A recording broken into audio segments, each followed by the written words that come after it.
पेशे से। खेमचंद कोहली नाम है इनका, नेशनल चेयरमैन है। और जो संस्था हम लोग का 5 साल से कार्य कर रही है, उस संस्था के अंदर कोहली साहब का निरंतर सहयोग तन मन धन से होता है।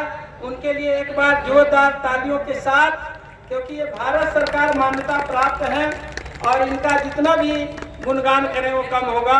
खेमचंद कोहली साहब को सुनेंगे और अपने में जोश भर के जाना है। कोहली साहब हमारे बीच में एक फरीदाबाद से बस भर के आई है, जिसमें कि रामफल जानकर साहब, श्री कुमार जी और उनके साथी आए हैं। हम इनका भी स्वागत करते हैं। तो सभी से रिक्वेस्ट है मेरी, जोरदार तालियों के साथ इनका स्वागत किया जाए। और मैडम कमलेश मधौलिया जी आ गई हैं। मैं इनसे रिक्वेस्ट करूंगा कि कमलेश जी जो है स्टेज पे आ गए। कमलेश मधौलिया जी एक लेखिका और सामाजिक नेता हैं। आदरणीय कमलेश मधौलिया जी। हरबंस सिंह साहब जो जियोलॉजिकल सर्वे ऑफ इंडिया के हेड रहे हैं, हम उनका भी स्वागत करते हैं और उनकी रिक्वेस्ट है कि वो स्टेज पे आ जाएं। धन्यवाद।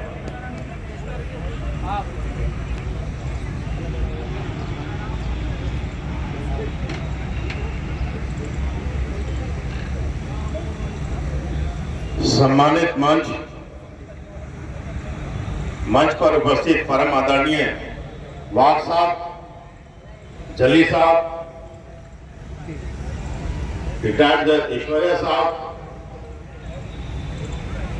और दामोदर प्रसाद जी, हमारे क्रांतिकारी नेता भाई Vijendra Yadav ji, OBC front of India के राष्ट्रीय अध्यक्ष महेश मानव जी, क्रांतिकारी भगत सिंह जी और मंच का कुशल संचालन करते हुए अनिल कुमार पटेल जी और सभी जितने भी आदर सम्मान के योग्य हमारे क्रांतिकारी नेता और हमारे अगुवे बैठे हैं, आप सभी को प्रणाम करते हुए, जितने भी जलते हुए चिराग आज पंडाल की शोभा बढ़ा रहे हैं, इनको भी नमन करते हुए, जितने भी हमारे बहुजनों के महापुरुष हैं, वीर वीरांगना और योद्धा है, उनको भी आज मैं इस मंच से नमन करता हूं। दोस्तों, 4 लाइनें मैंने लिखी थी जो सोशल मीडिया में काफी फेमस है, उसके साथ ही मैं अपनी बात शुरू करता हूं कि समझ जाओ कि गिरने में वक्त ना लगेगा और समझ जाओ कि बिखरने में वक्त ना लगेगा। ना समझना ये मेहनत है तुम्हारी, अरे ये तो सारी बाबा साहब की मेहनत है सारी। अरे संगठित और संघर्ष करते चलो, नहीं तो संविधान को भी जाने में वक्त ना लगेगा, वक्त ना लगेगा। दोस्तों, दुनिया में 249 मुल्क हैं। उन मुल्कों में 150 मुल्कों से भी ज्यादा में भगवान बुद्ध को भगवान माना जाता है। और बड़ी खुशी की यह बात है कि जितने भी मुल्क हैं जो भगवान बुद्ध को भगवान मानते हैं, आज वो सारे मुल्क तरक्की कर रहे हैं। आज उनमें मैत्री, प्रेम, करुणा, दया और विकास की भावना है। आपस में प्रेम, प्यार और कोऑर्डिनेशन और अनकंडीशनल लव की भावना है, जो भगवान बुद्ध को मानने वाले देश हैं। साथ ही बोधिसत्व, महामानव, गरीबों के मसीहा, जिन्होंने अपना पूरा जीवन दबे कुचले, शोषित, वंचित, पीड़ितों की और अत्याचार से ग्रसित लोगों को अपना जीवन दे दिया, भारत रत्न डॉक्टर बाबा भीमराव अंबेडकर साहब, उनका भी विश्व में बहुत ज्यादा नाम है। क्यों नाम है? क्योंकि अभी एक पीछे सर्वे किया गया था, वो अमेरिका की एक एजेंसी ने किया था, जिसमें वर्ल्ड के जितने भी सोशल रिफॉर्मर हैं उनके ऊपर रिसर्च की गई थी। और आपको और हमको गर्व करना चाहिए, उसमें बाबा साहब प्रथम नंबर पे आके एक बार जोरदार तालियां बाबा साहब के नाम पे होनी चाहिए। आज अगर हम भाषण दे रहे हैं, अपने विचारों को प्रस्तुत कर रहे हैं, आज हम कारों में भी चल रहे हैं, आज हम बड़े बड़े ओहदों पर विद्यमान हैं, आज हम बड़े बड़े नेता बन गए हैं, ये सब बाबा साहब की वजह से हुआ।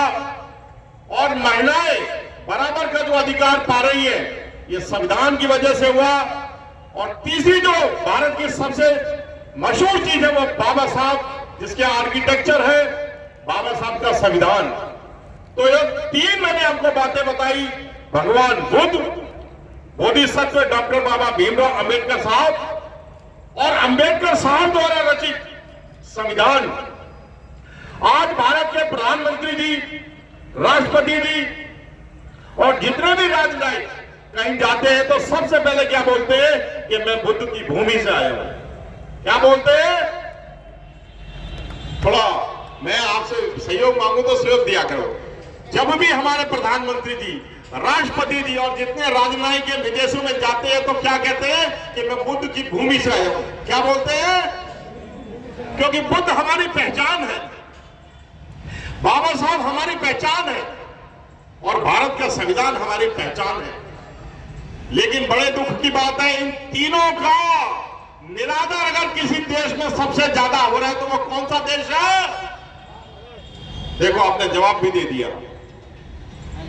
जितनी ज्यादा कुंठा और निरादर की भावना भगवान बुद्ध के लिए, बाबा साहब के लिए और विश्व में सबसे ज्यादा प्रचलित, फेमस, पॉपुलर अगर कोई डेमोक्रेटिक वर्ल्ड का संविधान है तो वो भारत का संविधान है। लेकिन इन तीनों की जो यहां पर जो है दुर्दशा हो रही है, लोग भगवान बुद्ध को मानने को तैयार नहीं है। बाबा साहब की आए दिन मूर्तियां तोड़ी जाती है। अरे शर्म करो, बाबा साहब के पैर के धूल के बराबर तुम लोग नहीं हो। तुम लोग बाबा साहब की मूर्तियां तोड़ गए या दिखाते हो कि तुम लोग कितने मूर्ख हो। अरे बाबा साहब के संविधान को जलाकर, बाबा साहब के बनाए हुए संविधान जिससे देश चलता है उसकी बेइज्जती करके तुम ये दिखाते हो कि तुम कितने गिरे मानसिक प्रवृत्ति के, कितने मूर्ख और कितने पागल तुम इंसान हो। अरे क्या कोई बाबा साहब की 2 साल 11 महीने 18 दिन की लगातार रात दिन की मेहनत और इस शर्त पे उन्होंने संविधान देश का लिखा था कि मैं इसके अंदर जो मेरे गरीब बहन भाई हैं जिनके साथ सैकड़ों सालों से जो अत्याचार हुआ है उनके लिए मैं स्पेशल प्रोविजन रखूंगा। और वो प्रोविजन है reservation of the unprivileged people of the country. मतलब वो लोग जो लोग सताए गए हैं, जिनके साथ अत्याचार हुआ है, जिनको दबाया गया है, उनके लिए उन्होंने जो प्रोविजन रखा, सबसे पहले एजुकेशन में रखा, साथ ही एम्प्लॉयमेंट में रखा और तीसरा जो प्रोविजन रखा देश की राजनीति के अंदर। आज अगर हमारे बीच का कोई व्यक्ति प्रधानमंत्री बनता है, राष्ट्रपति बनता है, मुख्यमंत्री बनता है तो ये बाबा साहब के संविधान की बदौलत है। इसलिए संविधान के लिए भी एक बार जोरदार तालियां होनी चाहिए। दोस्तों, ये कहना तो बहुत आसान है कि तख्ता पलट देंगे। आज हमारे ऊपर पूरे देश में बहुजनों के ऊपर अत्याचार हो रहा है। आप नेशनल क्राइम ब्यूरो का सर्वे उठा के देख ले, आप मेरी बात का यकीन न करें, आप गूगल सर्च इंजन पे जाके ये लिख दे the crimes being committed by upper caste on to the unprivilege section of the society. अब आप एक लाइन अगर इसको लिख के देख ले गूगल पर, आपको डाटा मिल जाएगा। दोस्तों, इतना अपमान, क्या अपमान सह रहा है बहुजन लेकिन कुछ बोलता नहीं। अपमान सह रहा है बहुजन लेकिन कुछ बोलता नहीं। और क्या बात है कि बहुजनों का खून खौलता नहीं। अरे अपमान सह रहे हो लेकिन फिर भी जागते नहीं। अरे बाबा साहब का मंत्र को याद करो, मिशन को याद करो कि है वक्त का तकाजा और कर लो मिशन को पूरा। बाबा साहब का जो मिशन था वो सभी आप लोग जानते हैं क्योंकि हमारे वो दिल में, दिमाग में, रूह में बसा हुआ है कि है वक्त का तकाजा और कर लो मिशन को पूरा। और फिर न कहना खेमचंद गोली बोलता नहीं, बोलता नहीं। दोस्तों, मैं बार बार अपने लोगों को जगाता हूं, उनको मैं यूनाइट करने का प्रयास करता हूं, लेकिन हमारे लोगों में भी थोड़ी सी कमी है। हमारे लोगों को जब दारू मिलती है, मीट मुर्गा मिलता है, जूता चप्पल साड़ी मिलता है और 500 या 1000 रुपए मिलता है, तो हमारे लोग जो है बाबा साहब ने जो ब्रह्मास्त्र उनको दिया उसको बेच देते हैं। आज हमारे ऊपर अगर गलत राजनीति हो रही है, आज अगर जो चुन करके जो लोकसभा में, राज्यसभा में, विधानसभा में जो लोग जा रहे हैं, भले वो निगम का साधन हो, उसके लिए भी जिम्मेवार आप और हम ही है। अरे सभी को वोट डालने का अधिकार है। हम गलत व्यक्ति को वोट डाल करके हम स्वयं ही जो है उसको सदन में पहुंचाते हैं और हमारा वही व्यक्ति केवल धन बनाने के लिए लग जाता है, पार्टी का वो नुमाइंदा बन जाता है, पार्टी के प्रति वफादार हो जाता है, जीतने से पहले आपके हमारे पैर पकड़ता है, हमारे गरीबों के बच्चों को प्यार करता है, घर घर जाकर के बुजुर्गों का आशीर्वाद लेता है। और जब हमारे आदमी सदन के अंदर चला जाता है, सबसे पहली लात वो अपने ही समाज में मारता है कि कोई दूसरा चढ़ ना आए, कोई मेरी बराबरी ना कर ले, और वो जाकर के वहां गुलामी करता है। हमारा व्यक्ति के अंदर यही कमी है। अरे अगर हम सही व्यक्ति को, अगर विजेंद्र यादव जैसे, भाई साहब जरा आप खड़े हो जाए, ऐसे क्रांतिकारी अगर हम नेता बनाए, मैं आपको वचन देता हूं कि पूरे लोकसभा में, पूरे विधानसभा में अगर हंगामा कर दे हमारा विजेंद्र यादव, तो आप कुछ भी कह देना, मैं अपने मुंह से कटवा लूंगा। अगर कोई इस व्यक्ति को हरा के दिखा दे, मैं स्वयं भी अपने हार मान लूंगा। ऐसे ऐसे योद्धा तुम्हारे बीच में है। अरे आप लोगों को तो जग जाना चाहिए। अरे ये तो सोचो कि आने वाली नस्ल आपको क्या कहेगी, क्या जवाब दोगे आप लोग। और कभी भी इस चीज से हिम्मत नहीं हारनी चाहिए कि मेरा कार्यक्रम असफल हो जाएगा। यही रामलीला का मैदान था। 4 दिसंबर 2016 को मैंने इस मैदान को भरा था अकेले अपने दम पे। मैं तब ओबीसी महाफ्रंट को नहीं जानता था, लेकिन मैंने हिम्मत करी, ताकत लगाई और मैं सारे राज्यों में गया। मैंने लोगों को समझाया कि जागो, लेकिन मोदी जी ने नवंबर 8 को नोटबंदी लागू कर दी और वो जो कार्यक्रम था हमारा नोटबंदी में फंस गया। लेकिन दोस्तों हमारे साथी डर गए कि इस कार्यक्रम को पोस्टपोन करो। मैंने कहा नहीं, अगर हमने जमीन से जुड़ के काम किया होगा तो लोग अपने आप आएंगे। दोस्तों 15-17 हजार लोगों को मैं हलाने में सफल रहा, फिर भी मैं उसको असफल कार्यक्रम मानता हूं क्योंकि वो बहुत महंगा कार्यक्रम था।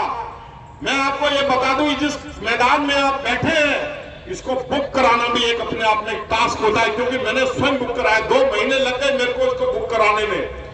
दुनिया भर के आपको महकमों की एनओसी चाहिए, पुलिस की, ट्रैफिक की, फायर की, हॉर्टिकल्चर की, एमसीडी की, दुनिया भर की आपको एनओसी चाहिए। यहाँ पे किया जाने वाला कार्यक्रम अरे कोई छोटा मोटा कार्यक्रम नहीं होता। किसी भी कार्यक्रम को आप करें, चाहे छोटा हो चाहे बड़ा, धन ऊर्जा और समय लगता है, अरे पूरी ताकत लगती है। इसलिए सभी व्यक्ति को जो है united we stand, divided we fall, हमें पूरी ताकत झोंक करके हर कार्यक्रम को सफल बनाना चाहिए। वरना क्या जवाब दोगे आप अपने आने वाली नस्लों को जब वो पूछेंगे कि आपके ऊपर जब अत्याचार हो रहा था तो आप इकट्ठा क्यों नहीं हुए। अरे आपको धरना, विरोध, प्रदर्शन, चक्का जाम करने का की अनुमति भारत का संविधान देता है, और आज जो सत्ता में बैठे क्या वो उन्होंने धरना, विरोध, प्रदर्शन, चक्का जाम नहीं किया? अरे उन्होंने भी खूब किया है। हमेशा जब भी किसी को मिला है तो एफर्ट करके मिला है, मतलब मेहनत करके मिला है। किसी को भी परोस करके थाली में उसके अधिकार नहीं दिए जाते। अरे जो अधिकार हमारे फंडामेंटल राइट है वही हमको नहीं मिले।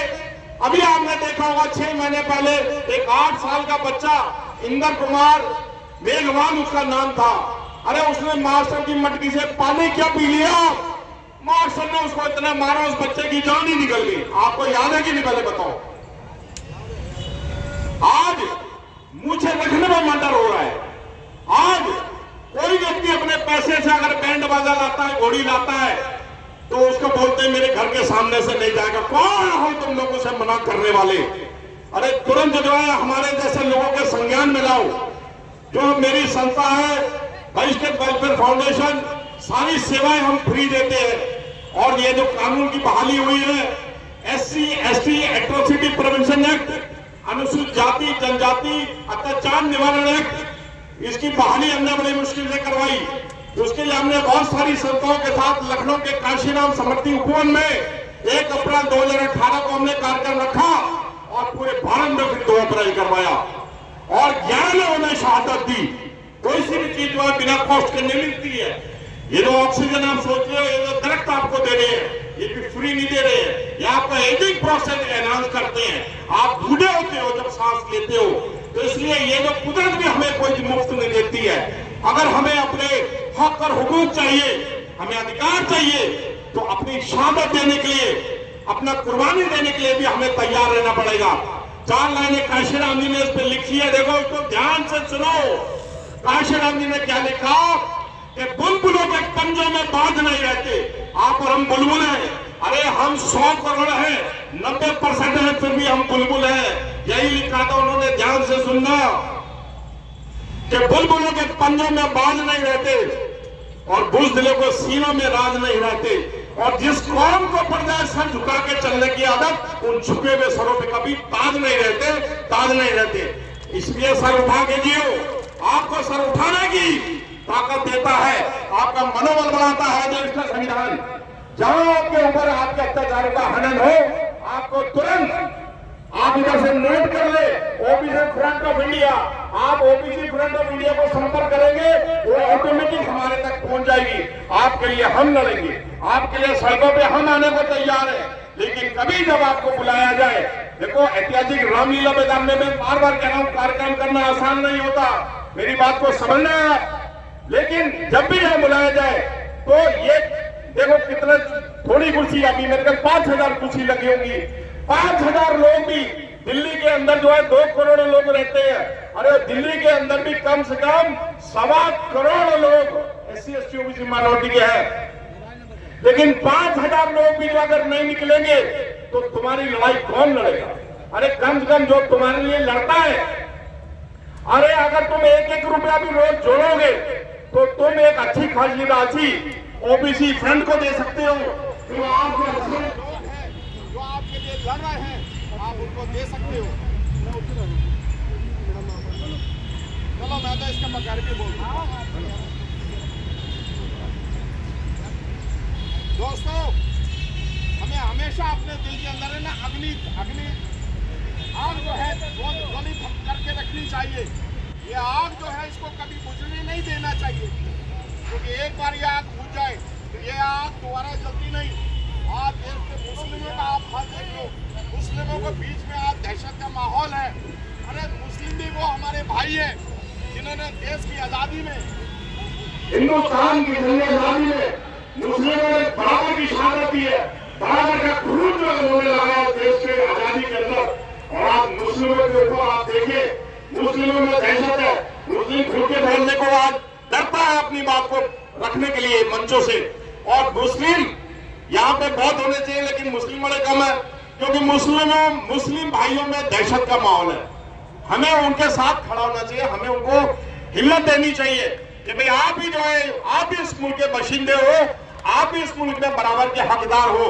और आजकल जो बड़ा आजकल चल रहा है कि हिंदू राष्ट्र बनाएंगे, तो एक बात बताएं कि संविधान तो हमें कुछ और कहता है, और एक खास लोग, ब्राह्मणवादी लोग हमें कहते हैं हिंदू राष्ट्र बनाएंगे। तो भाई हिंदू राष्ट्र बनेगा कैसे, सवाल ये है। क्योंकि अभी बहुत जल्द जो है बहुजन एक हो रहा है, बहुजन अच्छे लोगों को जो है चुनाव में खड़ा करेगा और आप और हम सब लोग मिलकर उसको जितवाएंगे। वो आगे हमारी लड़ाई जो है लोकसभा में, राज्यसभा में लड़ेगा, सड़कों में हमारी लड़ाई लड़ेगा। तो ये जो है बहुजनों का देश है, ये बौद्ध देश है। यहाँ आप देख लें, आप कहीं पर भी जो आज ऐतिहासिक इमारत है, अगर उसकी बुनियाद को आप खोदेंगे तो आपको बुद्ध के प्रमाण मिलेंगे। मैंने एक जो कार्यक्रम जंतर मंतर में हुआ था, उसमें मैंने अपनी स्पीच में एक बात रखी थी कि जहां अयोध्या का जो मंदिर है, अयोध्या के मंदिर पे भी बौद्ध विहार थे। इतने ज्यादा बौद्ध विहार थे कि वहां के बौद्धों के सर काट करके ये जो सरयू नदी है, इसका नाम सरयू कैसे पड़ा? इसका नाम तो शिप्रा है। इस नदी का नाम तो शिप्रा है। इस 3-3.5 किलोमीटर की जो बेल्ट है अयोध्या नदी के सामने, अयोध्या मंदिर के सामने, इसका नाम सरयू है, बाकी ये क्षिप्रा नदी है। बौद्ध लोगों के सर काट के इसमें भर दिए गए थे। इतने बौद्ध लोगों में एक कमी थी कि उन्होंने अहिंसा को अपनाया, आराम से अपने सर कटवा लेते थे। यहां मेरा यह जाति अनुभव है, मैं किसी की कही बात नहीं कहता हूं। उनको भी प्रतिरोध करना चाहिए। चींटी को भी प्रकृति ने डंक दिया है, आप उसे मसल तो देते हैं लेकिन वो आपको काटती जरूर है। हमें प्रतिरोध करना चाहिए। हमारे जैसे आजकल जो आप लामा देखते हैं वो मार्शल आर्ट सीखे हुए हैं, ऐसे हमारे लामाओं को, हमारे बौद्धों को मार्शल आर्ट सीखनी चाहिए थी। उन्हें इनका विरोध करना चाहिए था। उनके सर काट करके इस नदी में भर दिए तो इस नदी के नाम सरयू पड़ेगा। क्या पड़ेगा? तो देखो, आप कहीं भी चले जाएं, आपको बौद्ध के वहां पे पूरे प्रमाण मिलेंगे। इसलिए हमें वापस भगवान बुद्ध की ओर जाना है, बाबा साहब के चरणों में बने रहना है और संविधान को अपने सर आंखों पे बना के रखना है। क्योंकि संविधान है तो हम सब लोग मान सम्मान के साथ भारत में जीवित है। सम्मान है तो हम सब लोग मान सम्मान के साथ भारत में जीवित है। क्योंकि अगर ये बाबा साहब का संविधान ही है जो आपको हर चीज की इजाजत देता है, वरना भाई साहब आपके लिए एक और संविधान तैयार है। अगर वो संविधान लागू होता है, देखो सरकार ने अपनी मंशा क्लियर कर दी है। भारत सरकार ने अपने आज 75% उपक्रम है वो प्राइवेट हाथों में दे दिए, जहां आरक्षण का कोई प्रावधान नहीं है अभी। लेकिन संविधान फिर भी जिंदा है, आरक्षण भी अभी जिंदा है। लेकिन आप और हम सब मिलकर के अगर इस लड़ाई को सामूहिक रूप से लड़ेंगे तो हम इसमें अवश्य जीतेंगे। और दोस्तों, मेरे को भी जो है अल्टीमेटम मिल गया है, तो मैं चार लाने कहूंगा और अपनी वाणी को विराम दूंगा कि मेहनत अपने भाग्य की रेखा, मेहनत अपने भाग्य की रेखा, और मेहनत से क्या डरना, और कल गैरों की खातिर की आज अपने खातिर करना। और फौला दिए सीने अपने और फौला दिए पाए, और हम चाहे तो पैदा कर दे चट्टानों में रहे, चट्टानों में रहे। जय जय जय जय जय भीम। अरे बोलो भाइयों, जय जय जय जय जय भीम, जय जय जय जय जय भीम। आपने मेरी बात को सुना, मैं आप सभी का बहुत बहुत अभिनंदन करता हूं। धन्यवाद। मंच पर हमारे विराजमान